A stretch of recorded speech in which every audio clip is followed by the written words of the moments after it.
ماشومې نوم مریم عبدالله دا د دپور د علاقې وه او هلته د خپل سبق ویو. دا ماشومه په یو سکولو های سکولو د جنکو په هغې کې به سبق ویو او هلته چونکې د ماشومانو تعداد ډېر زیات کم دا به د هغه سکول نه زنداره د غزې نوم زنداره د کوم سکول کې به چې سبق ویو. په زنداره کې تعداد ډېر زیات کم و، مخکې چا کوشش هم نه و کړی، نو موږ ته ملکن بورډ ته مخکې داسې قسمه اطلاع نه ورغله.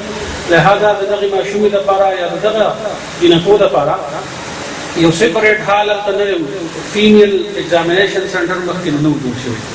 دا ماشومه به ګورنمنټ های سکول د پور ته راتلله، ولته به د خپل امتحان وکړو او یوازې دا ماشومه نه وه، د دې سره دغه رنګې لسته ملګرې نورې هم دي. نو پروز کال چې کومه وقوه وشوله او په هغې کې دا ماشومه شهیده شوله.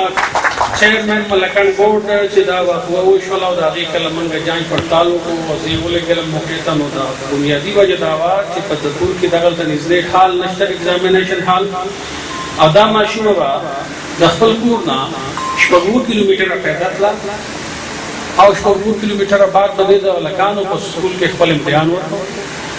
چیرمین ملکن بورډ د دغه علاقې دپاره فری آف کاسټ ایگزامینیشن حال په 2022 کې مقرر کړو. هلته په لومړي ځل باندې د ماشومانو دپاره خاص کر د فیمیل سټوډنټ دپاره موږ یو سپریټ حال ارینج کړو. ملکن بورډ زیرسایه دوی تعلیم حاصلوي، که هغه 9 لسم کې وي، که 11 12 کې وي. د دغې ماشومې د خویندرونو څومره چې د بورډ خرچه ده، نو دا ملکن بورډ په خپله ذمهواري اخیستې. دا ملکن بورډ به د دې ماشومې د خویندرونو ټول معاشي امداد کړي او دا که سرټیفیکیټ دی، که ایډمیشن دی، که هر څه وي، دا به ملکن بورډ د دې ماشومې خویندرونه د وخت سره سره دې نه مستفید کېږي.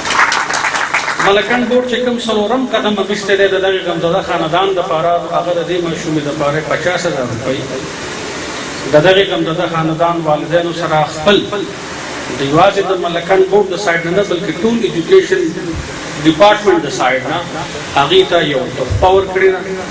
دومره ده چې دغه کم نقصان شوی دی هغه ایرریپیریبل دی، د دغې ازاله نه کېږي.